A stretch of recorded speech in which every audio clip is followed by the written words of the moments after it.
Okay, so normally when you come into Gadget looking for drums, people normally think of the Recife, Tokyo, and London gadgets. But today we're actually going to use the Dublin gadget to create drums. So let's start with a kick drum.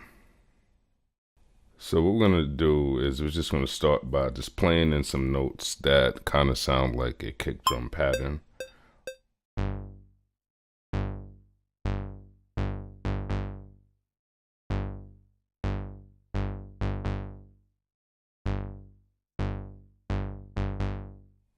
So now what you're hearing is a patch that's automatically loaded up. So we're actually going to open up the patch list and scroll all the way down to the bottom to the initialized Dublin patch. Now the first thing that we'll do with this initialized patch is turn down all of the oscillators to 0. After that, we're going to turn the cutoff on the filter down to about 1.2. And we're going to turn the peak up to 10. Right now you should hear a nice little beginning of your new kick drum. So now let's adjust the VCA. First turn up the attack and notice what happens to your sound. The decay should already be at 5, so let's see what happens when we turn it all the way up and all the way down.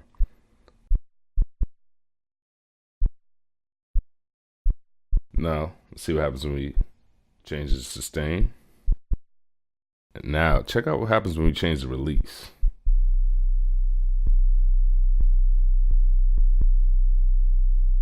Very similar to an 808, but it's not really what we want here. So what I'm doing here, if you notice, when I turn the cutoff frequency down, it changed the pitch of the kick. So what I'm going to do is I'm going to turn the release back down so it can just be a kick and not have such a long tail on it, but just a nice quick thump. So now let's move to the Dublin patch bay. In the patch bay, we're going to focus on the envelope generator. For now, take your finger and touch the EG out and a patch cable will appear. Connect that patch cable to the patch bay inputs under the rectangle that says VCF. This will now allow the envelope generator to modulate or change over time the value of the cutoff knob. When it's first attached, you will not hear any difference in the sound. This is because the amount knob is set to 0. Let's turn the amount knob up slowly and listen as the sound changes.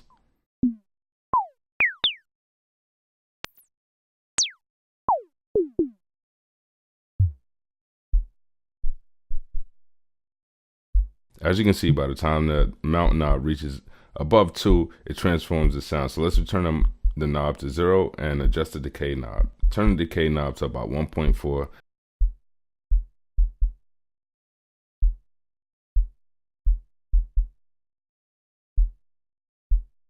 And now turn the amount knob to about 2.6.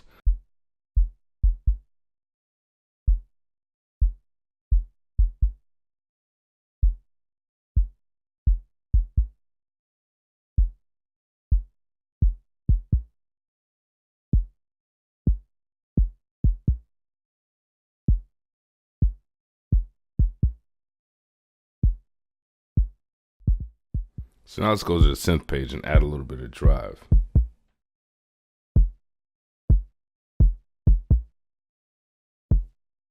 At this point, you should have a nice kick. You can even turn the tone knob down a bit and hear the sound change even more. So now we have a kick. Let's move on to a clap. Let's create another Dublin synth and open the initialized patch once again. Now turn down oscillator 1 and turn up the noise oscillator.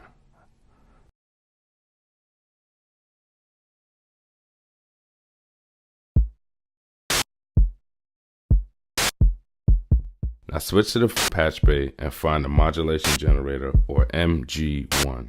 Now let's connect the MG out to the noise input of the patch bay.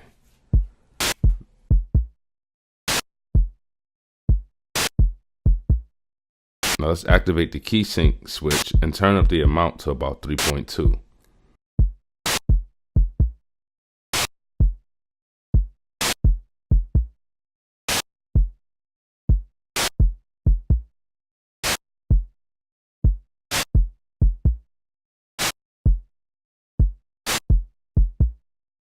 Now turn the frequency to about 6.5.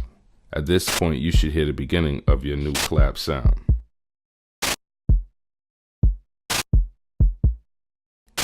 Now let's go back to the synth page and turn up the drive.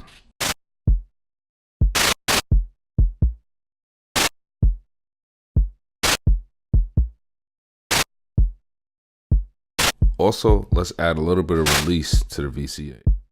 We can turn the release up to about 2.3. Now let's add the final touch by turning the cutoff to about 6.5.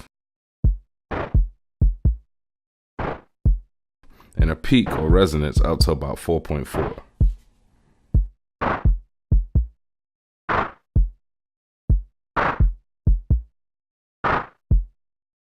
Now your clap should be nice and crunchy.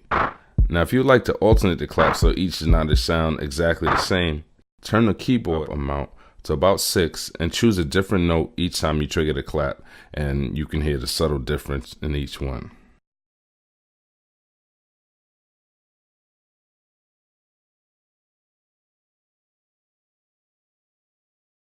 So here I've replaced the notes with new notes at different pitches and different octaves in order to show you the difference in the tone that you'll get when the keyboard amount is controlling the frequency, controlling the filter cutoff.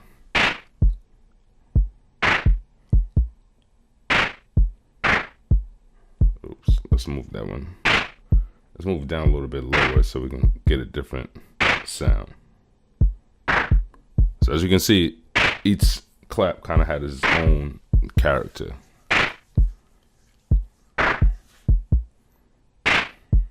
All right, so now let's add another doubling. Let's choose the initialized patch, turn the oscillators down, and turn the noise oscillator up. While you're doing that, I'm gonna add in some notes with just a basic 8th note pattern for right now, just so we can get a feel of a hi-hat.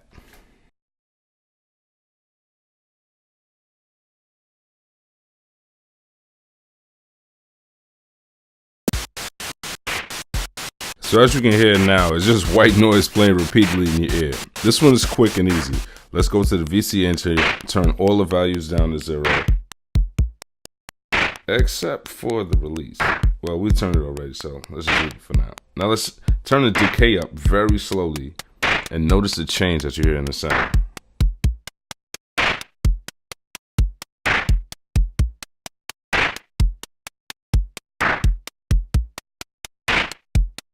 All you need is a slight bit of decay and maybe about 1.4. So now let's have a little fun. Now with a hi-hat is playing, let's turn up the release a bit and bring it back to the original value, or as close as we can. Now you have an open and closed hi-hat. So now let's learn how to automate the decay knob.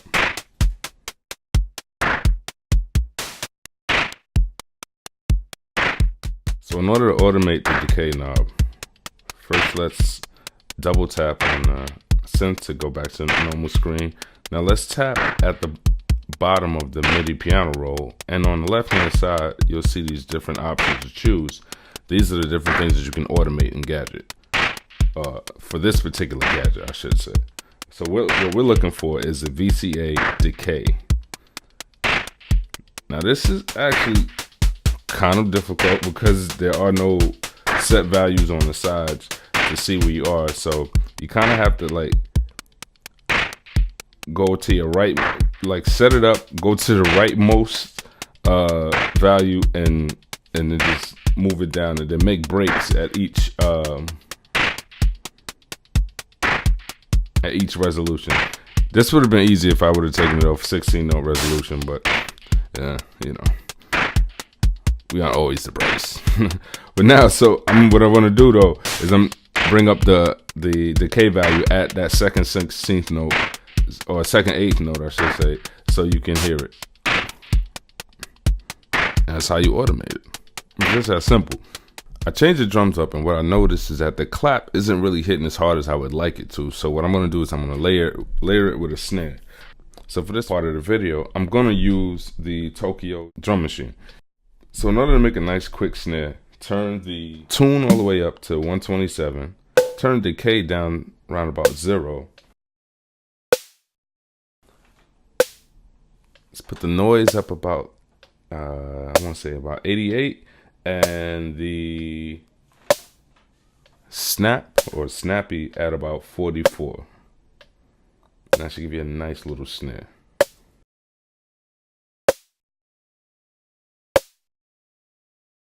And please don't think that these values that I'm giving you are like the values and this is what it has to be. This is just, I was experimenting and this is where I got good results. Results that are good to my ears. All right. So what may be good to my ears may be different than yours. So definitely feel free to experiment. And now listen to it with the snare and the clap together.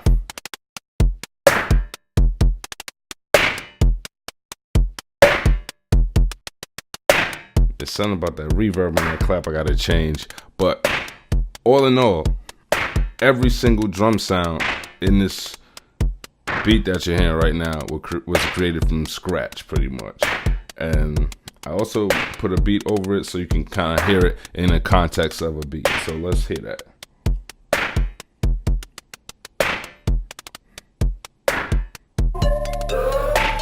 It's your boy Cheese and I'm signing off for Beatmakers The Squad. Thanks for watching the video, and as usual, I hope the information was helpful to you.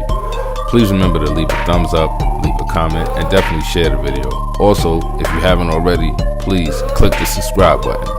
Check out beatmakerssquad.com for more iOS related reviews, tutorials, and sound packs.